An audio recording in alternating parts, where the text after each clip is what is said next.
According to the United Nations Children's Fund, about 47 million Nigerians practice open defecation. With not enough public toilets, many Nigerians pass excreta in open-air locations, which could cause typhoid, malaria, amongst other diseases. Recall that in 2018, President Muhammadu Buhari declared a state of emergency on open defecation and subsequently signed into law an executive order 009 titled the Open Defecation-Free Nigeria by 2025. And less than 2 years to the proposed date, will Nigeria be able to meet up with the deadline? Although Jigawa State was declared as Nigeria's first open defecation-free state in October, many other states are still yet to attain this goal. But joining us via Zoom is a woman and children's rights activist and also the founder, See Hope Nigeria, Betty Abba. Betty, good morning. It's good to have you join us again this morning. Thank you very much. My pleasure to be here once again. Right. Now, let's begin this way. About 47 million Nigerians is still said to be practicing open defecation.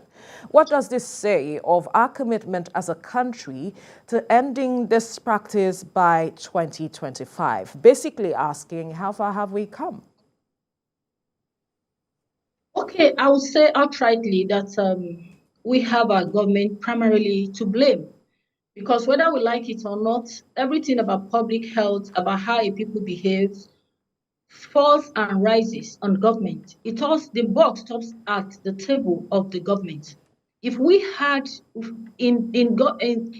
had adequate political will, a prioritization of public health on the part of the people that have governed us in the past, I don't think that we will still be discussing this.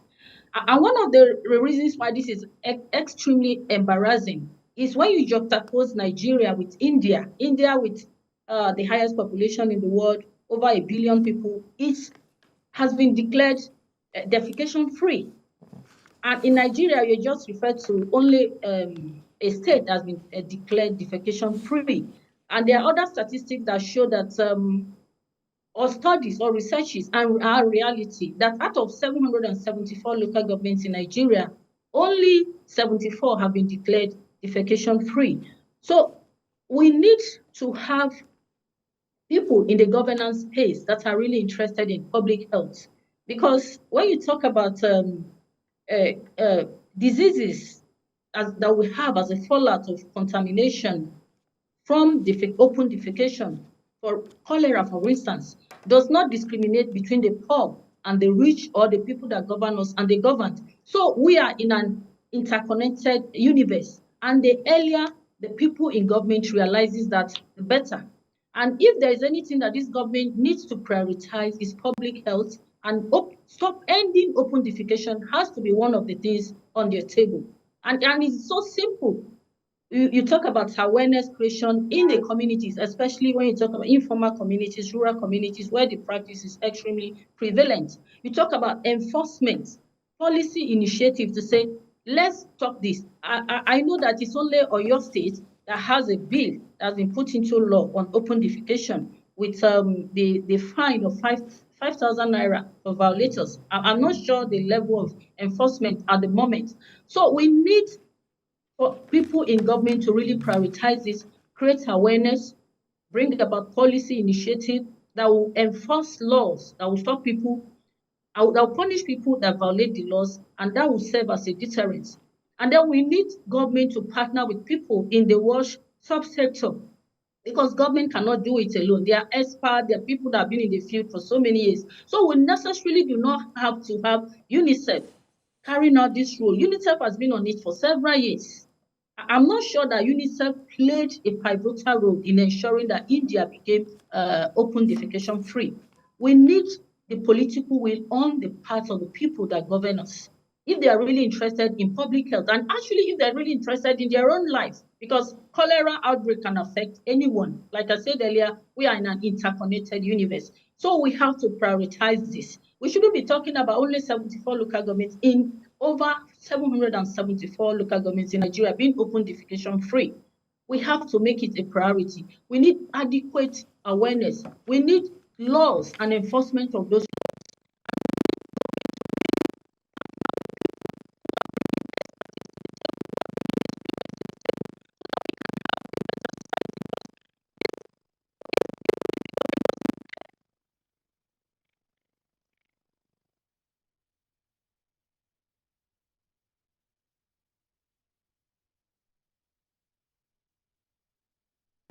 This matter of open defecation, saying that there's a need for political will, and also talking about partnerships with persons who are playing in that space, because government cannot do it alone, obviously.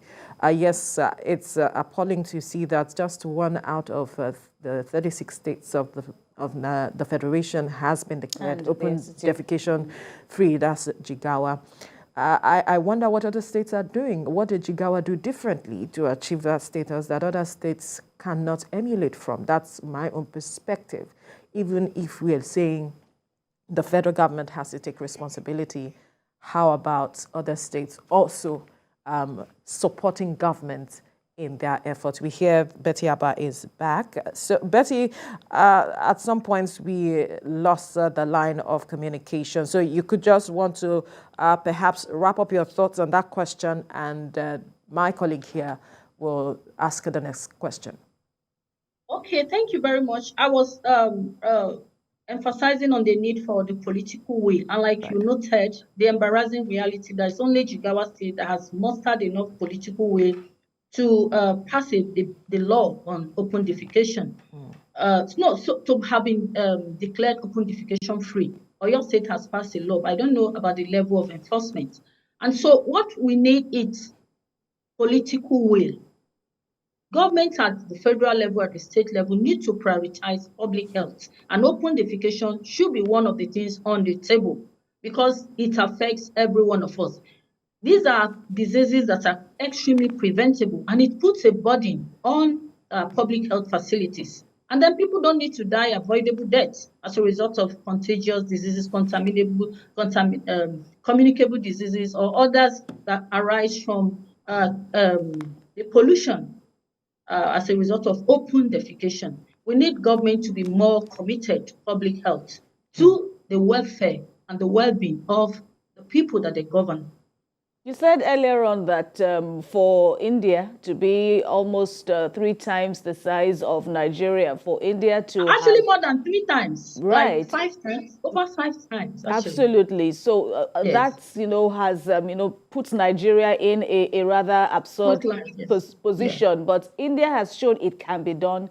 Jigawa here in Nigeria has also shown it can be done. But what lessons do you think other states can draw? Because some could argue that Jigawa State is smaller than, some other states like Lagos, for example, that is still, battling with this problem. But what lessons do you think, can be drawn from these 2 examples to show other states that it is achievable?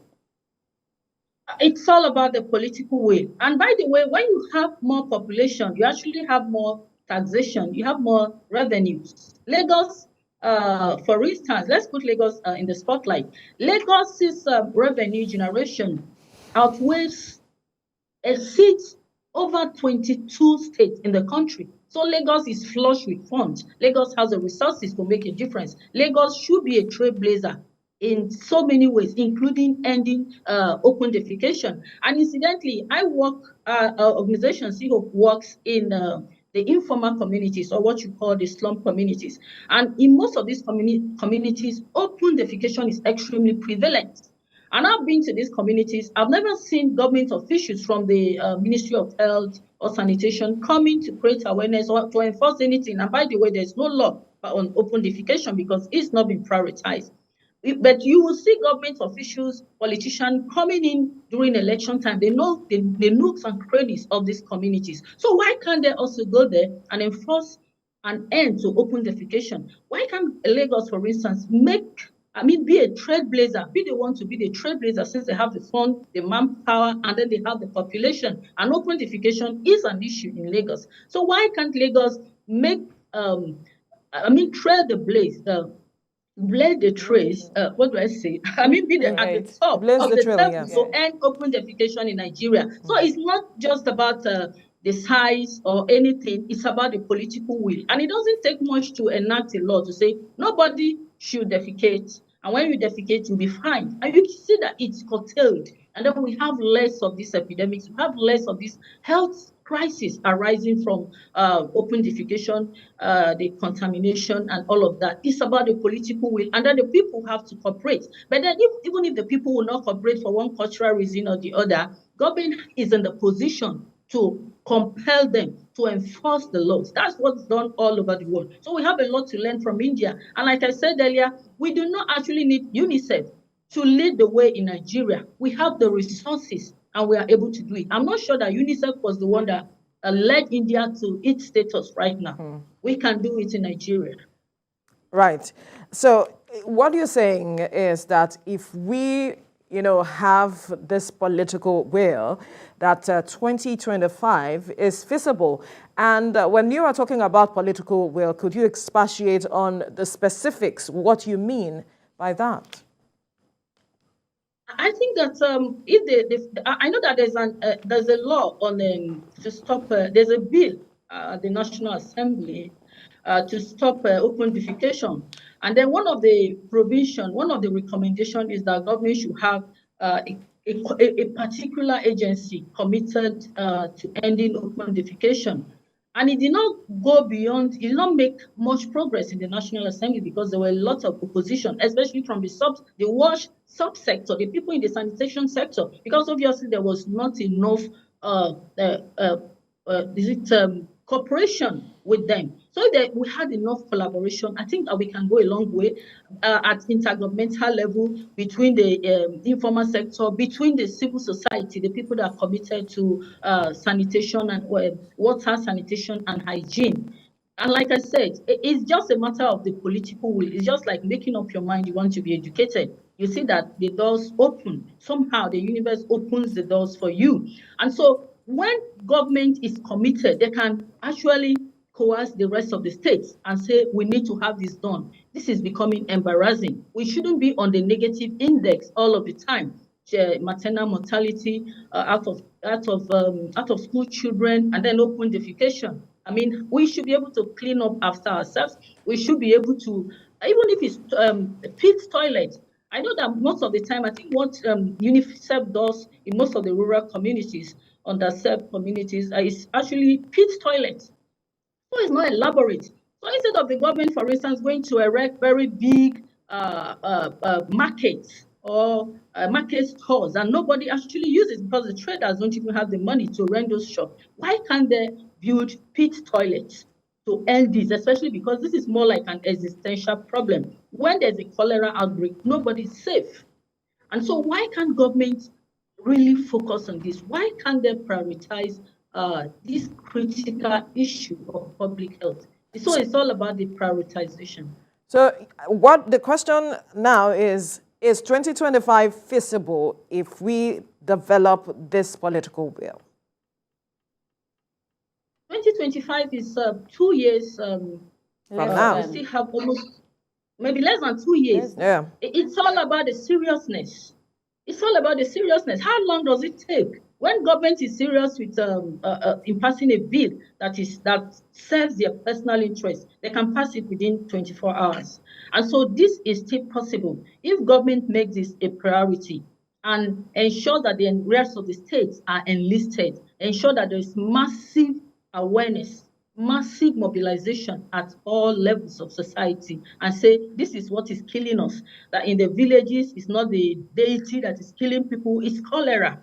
And when you stop defecating in the streams, in the rivers, beside your house, when you even dig your own toilets, I mean, these are entirely preventable.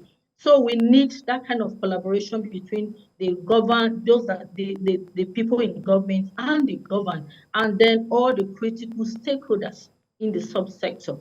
And I can pick the emphasis, from your words so far on the issue of collaboration, because when you look at the enormous financial burden in meeting this 2025 target, reports say 959 billion naira or $2.7 billion to tackle this. And, tied to this issue of open defecation is insufficient water supply in many parts of the country. Betty, so what do you think? How do we even at least ensure that Nigerians have access to, clean water supply?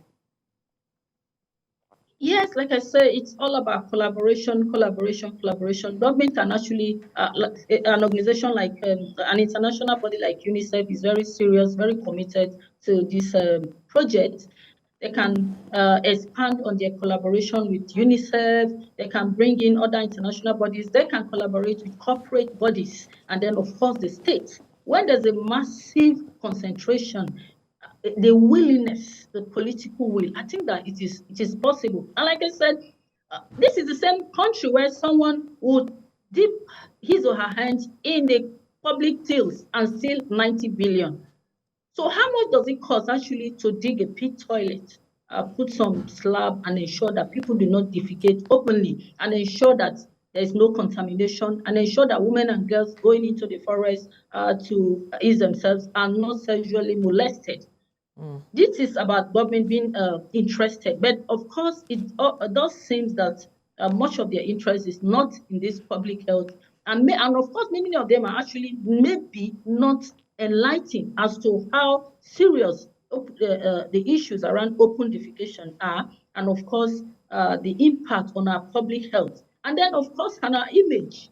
So if we are serious, it is possible. We can even, people can even do it on individual basis. We can have a community toilet and all of that to reduce it as much as possible. But like I said, I work in slum communities across Lagos, and I haven't seen a single government agency going there to say, end open defecation. And this is something that's extremely prevalent in those communities. So why are we building massive bridges, massive, why are we prioritizing as important as they are, the building of massive markets that nobody uses, or bridges and all of those infrastructure that do not, sometimes that do not directly impact on the lives of the people, especially the people at the bottom that we call the bottom million, when we can actually do something that's less costlier, as little as almost insignificant as digging a pit toilet.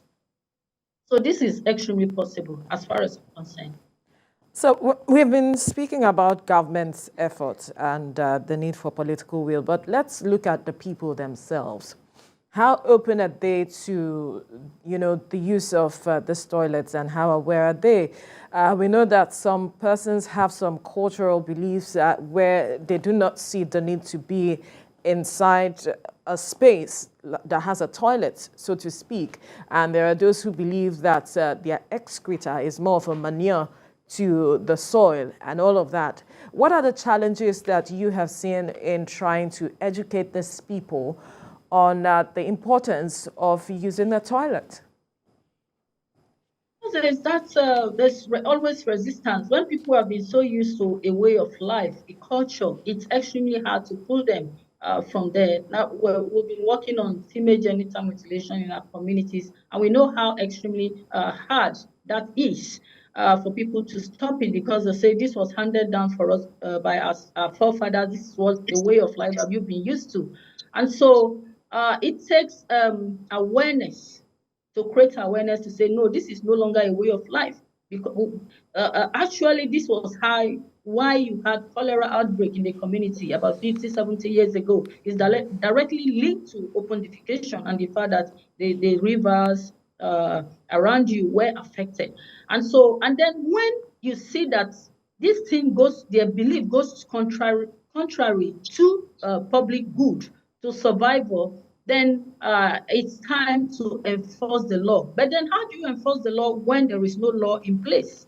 So the first thing is create awareness, and side by side with the awareness, ensure that there is an enabling law that empowers the government to enforce the law and punish offenders. Because cultural life is very dynamic, and anyone alive in the 21st century has to be aware that cultures have to pave way for modernity, for civilization. You cannot draw us back because of a culture that hurt. If it were so, then we'll still be having killing twins like it was happening in southern Nigeria in the olden days. we can be sure that there were people that were very, very strong about ensuring that the culture is perpetuated. But then it gave way to the light of modernization. So I think that this is possible. It is possible. But the first thing is government is not really even interested. So why would people change when nobody is talking to them about it? Right, and when there are no laws that actually that's also what I want to ask. Perhaps government is missing out on the potential that it can get in terms of revenue generation, because experts like yourself have also talked about that there is potential in this. Will I call it an industry if government does more to collaborate with the states, with private sectors particularly. So if you could quantify the potential of this that we all are missing out from, what would it be for you? I think my mind goes to manure, using human waste as manure. And then it actually enriches our agricultural resources, the potentials of our agricultural sector. But all this is being wasted because we do not have an enabling environment, the enabling law, and the right attitude, the right awareness to be able to harness those resources, talking about the human waste.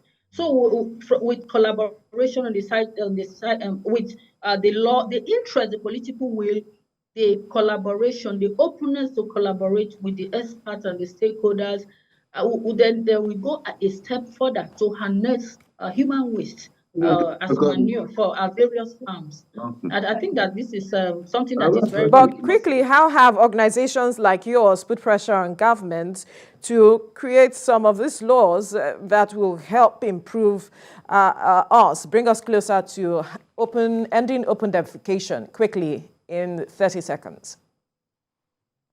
Okay, we actually work in the communities mostly, basically on education, mentorship, and then women empowerment in recent years. But of course, anything about public health, anything about the welfare, the well-being of our communities is of priority to us. And so we will keep creating awareness. We'll keep pressurizing government to work with the relevant stakeholders. Like I said, the buck stops at the table of the government. And then, of course, when it fails, then we are compelled, or we are in a position to shame the government, because this is actually a shameful thing. We shouldn't be defecating in the open in 2023 Nigeria. Women and children's rights activist and also founder Sea Hope Nigeria, Betty Abba, thank you for your time on the program.